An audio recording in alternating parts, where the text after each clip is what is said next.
Halo, selamat pagi. Semangat pagi.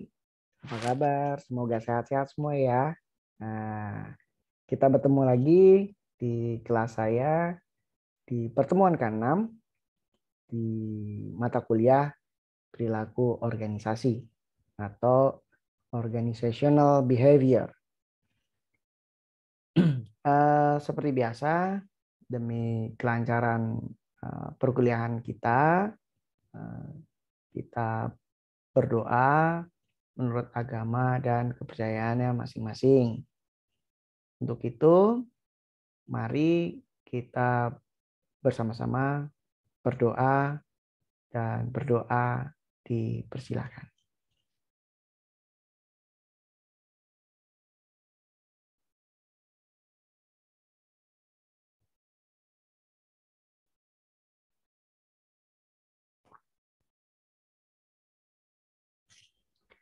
Baiklah, terima kasih. Semoga kalian dalam keadaan yang lebih baik daripada hari-hari yang kemarin. Nah, hari ini mudah-mudahan segar semua ya. Kita akan membahas beberapa hal tentang terkait proses komunikasi. Nah, yang seperti apa nanti kita bahas bersama. Baiklah.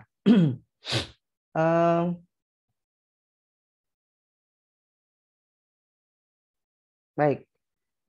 Di dalam pertemuan kita kali ini di perkuliahan mata kuliah perilaku organisasi sesuai dengan capaian pembelajaran lulusan dan capaian pembelajaran mata kuliah, ada beberapa capaian yang harus dipenuhi oleh mahasiswa nantinya atau tujuan harus bagaimana mahasiswa dalam memahami, mengerti, dan juga bisa menganalisa serta menganalogikan hal apa saja yang dibahas tentang topik kali ini. Nah, topik kali ini sesuai dengan sub CPMK, kita akan membahas tentang proses komunikasi, komunikasi dalam organisasi, dan juga ada sedikit pembahasan tentang hambatan dalam komunikasi. Nah, yang seperti apa proses komunikasi itu? Nah, sebelumnya saya akan memberikan tugas ya yang nanti di akhir harus dikumpulkan. Tugas nanti di dalam kelas dibagi menjadi 2 kelompok besar yang akan membahas tentang kasus yang akan Anda pilih sendiri di dalam tema proses komunikasi. Ya, nanti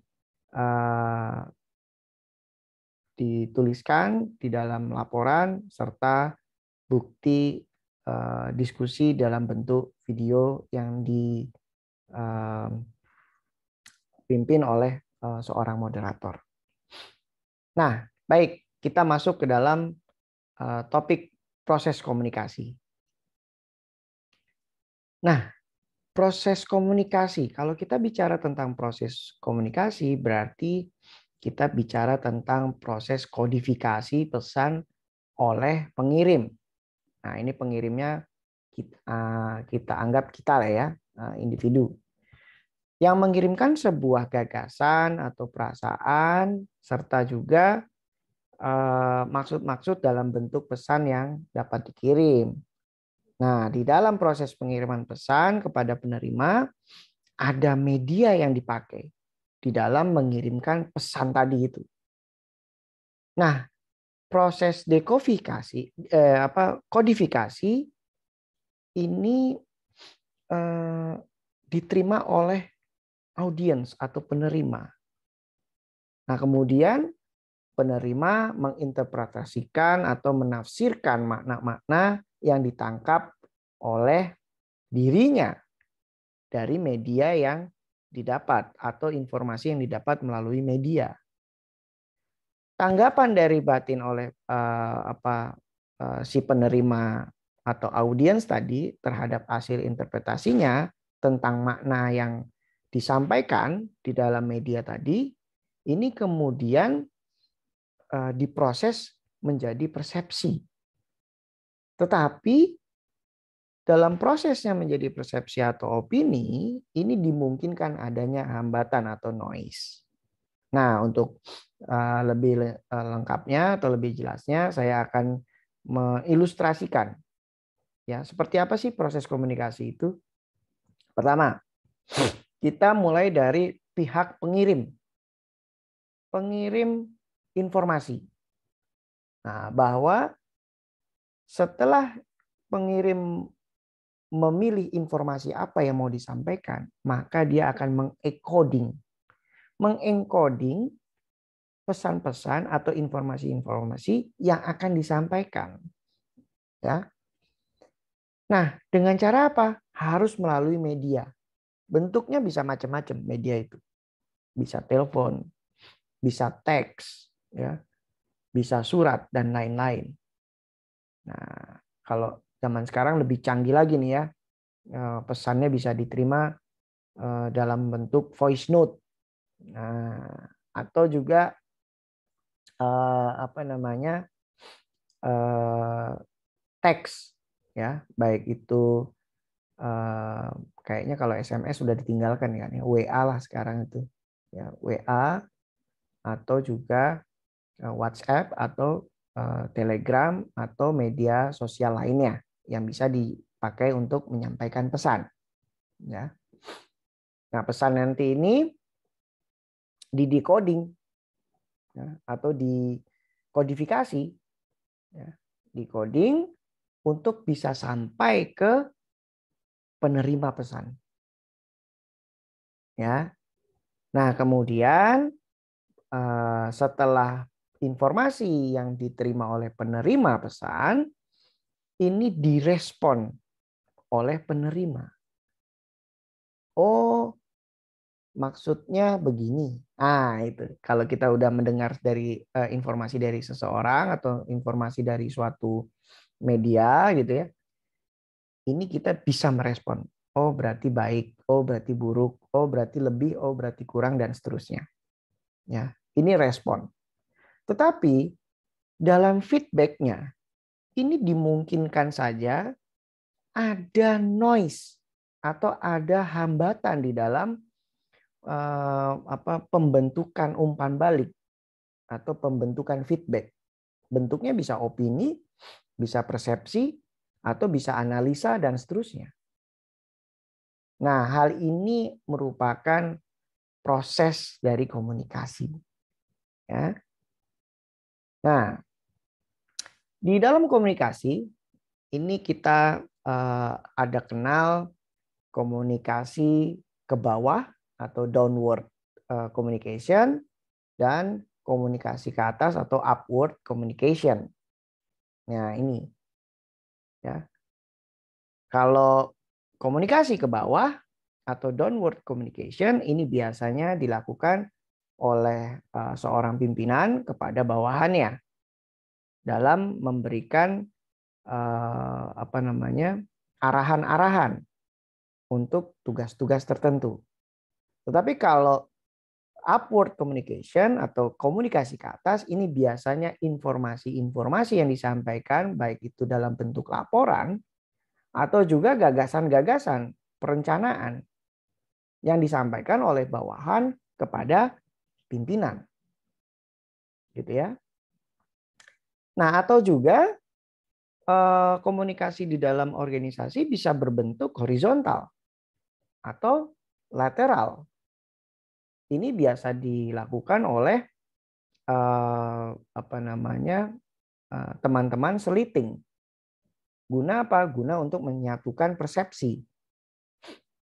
Ya, persepsi apakah yang diterima sama dengan apa yang dia terima, gitu ya.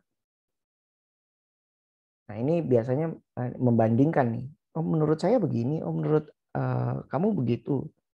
Lalu kita harus bagaimana ya untuk ke bawah? Nah, lalu kita harus bagaimana ya membuat suatu kebijakan dari pimpinan kepada kita supaya bawahan tidak salah menjalankan tugas-tugasnya. Nah, ini komunikasi horizontal sering dilakukan oleh manajer-manajer tingkat menengah, gitu ya. Nah, kemudian bisa juga komunikasi diagonal. Nah, ini yang bahaya komunikasi diagonal adalah komunikasi yang dilakukan eh, apa namanya lintas bagian. Kalau sifatnya tadi lintas bagian untuk berkoordinasi, mungkin tidak ada masalah. Tetapi kalau diagonal dari bawah ke atasan yang tidak satu lini bidang, maka ini dimungkinkan misperception. Nah, ini harus hati-hati nih, komunikasi diagonal ya.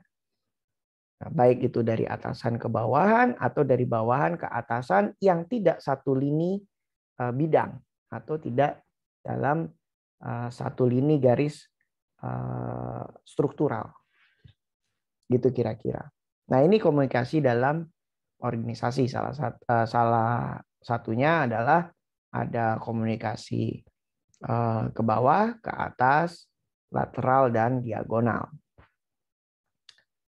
Nah, kalau komunikasi ke bawah, ini biasanya komunikasi ke bawah mengalir dari orang yang jenjang hierarkinya lebih tinggi ke jenjang yang lebih rendah. Bentuknya yang paling umum di dalam suatu perusahaan ini bisa perintah, kemudian bisa instruksi, bisa memo, ya internal memo, atau juga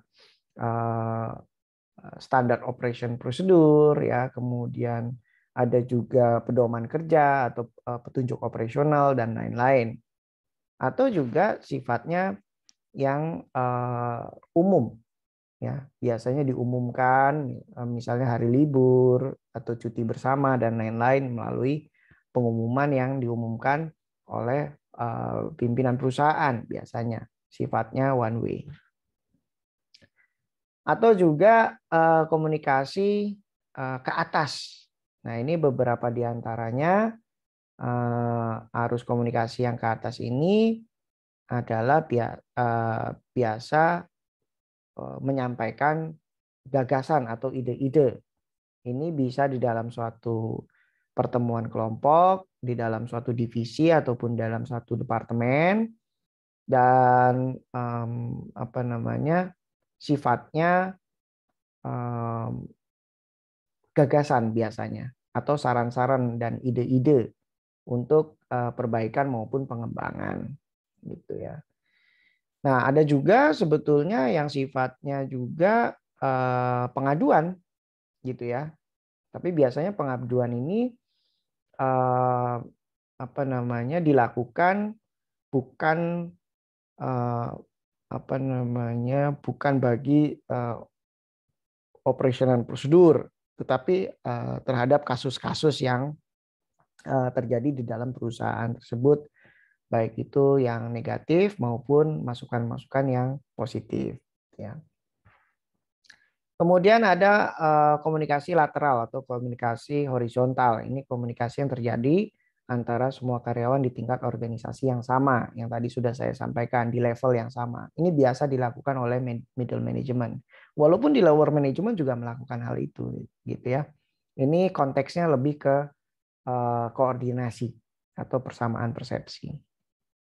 Nah, yang satunya adalah komunikasi diagonal.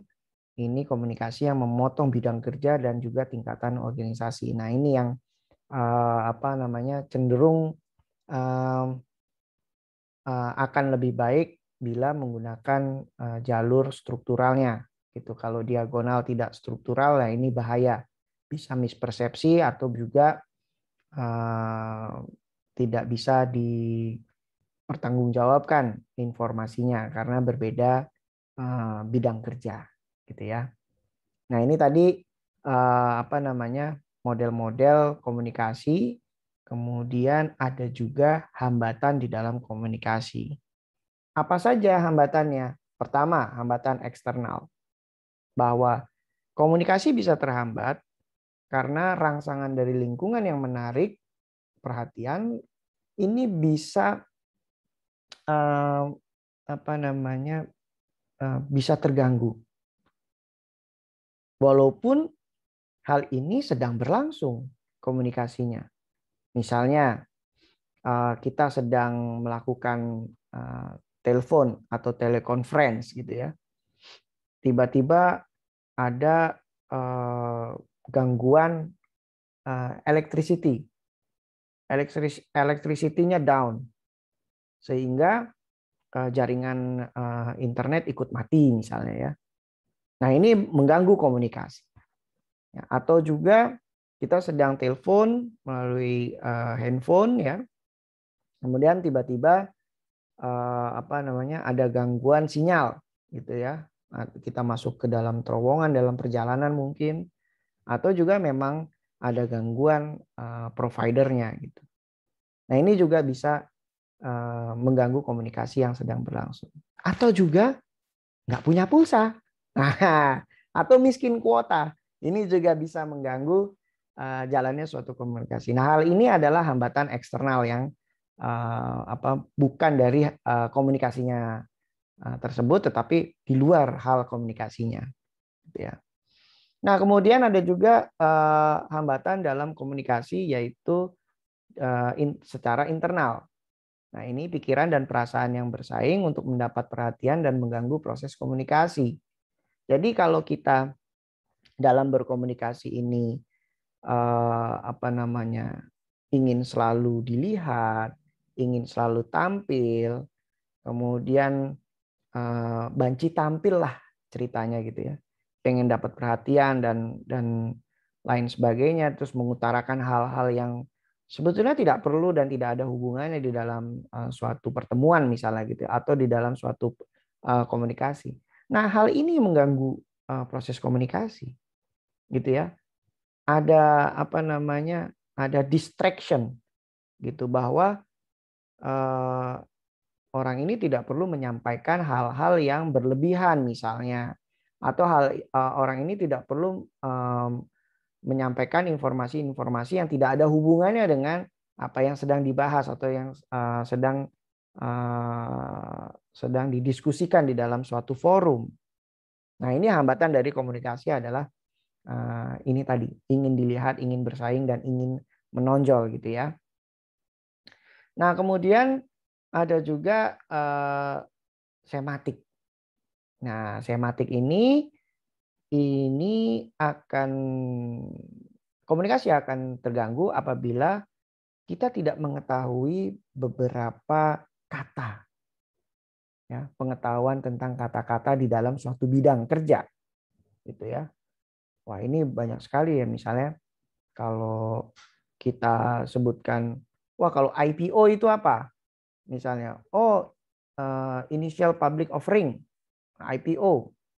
Nah, ini kalau kita bicara tentang pasar modal, orang ngerti gitu. Tapi di luar orang yang pasar modal mungkin, apa ya IPO? Gitu. Atau ada juga yang tidak ngerti tentang SDGs gitu. Nah, SDGs itu apa ya? Sustainable Development Goals dari UN. Nah, UN apa ya? United Nations dan seterusnya. Ya. Hal ini juga bisa mengganggu komunikasi. Kemudian makna kata atau lambang tertentu ini juga akan berpengaruh terhadap komunikasi yang sedang berjalan, gitu ya.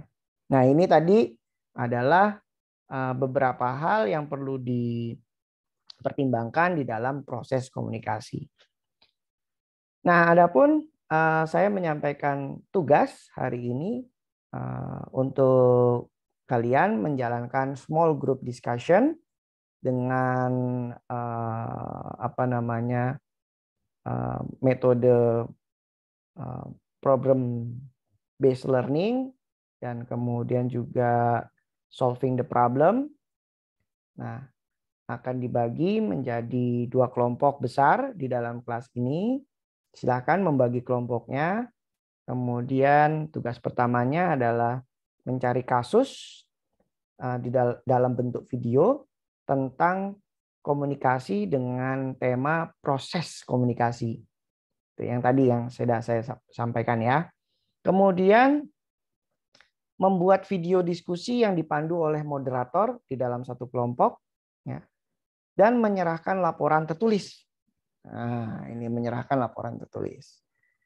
Nah, di dalam laporan tertulis nanti disampaikan ada 3 bagian ya di dalam laporannya. Pertama, adanya pendahuluan yang berisi tentang satu, latar belakang, kemudian permasalahan, tujuan, kemudian topik, tempat, dan waktu. Waktunya kapan. Serta peserta yang hadir di dalam diskusi. Dan mencatat atau merekapitulasi pertanyaan dan jawaban dari peserta diskusi. Kemudian di bagian kedua berisi tentang uraian diskusi. Ya, uraian diskusi ini berisi tentang satu, pokok materi, yang kedua adalah pokok-pokok pikiran yang ada di video dan yang ada pada video diskusi. Jadi ada 2 video ya. Satu video yang akan didiskusikan dalam bentuk kasus, kalian bebas mencari, kemudian kalian mendokumentasikan dalam bentuk video diskusi yang dipandu oleh moderator untuk membahas video kasus yang kalian pilih. Nah, yang ketiga adalah berisi tentang kesimpulan atau konklusi. Ya, ini berisi gagasan utama, kemudian pokok pikiran, serta respon kalian terhadap apa yang kalian bahas. Itu saja kira-kira yang bisa saya sampaikan. Terima kasih sudah ada di kelas saya. Saya ucapkan selamat mengerjakan tugas. Nanti silahkan tugasnya diupload ke dalam Google Classroom ataupun media yang lainnya. Untuk lebih jelasnya nanti bisa kalian lihat di dalam Google Classroom. Itu saja dari saya. Terima kasih, selamat mengerjakan tugas dan saya tunggu laporannya serta video diskusinya. Terima kasih, sampai jumpa. Assalamualaikum warahmatullahi wabarakatuh.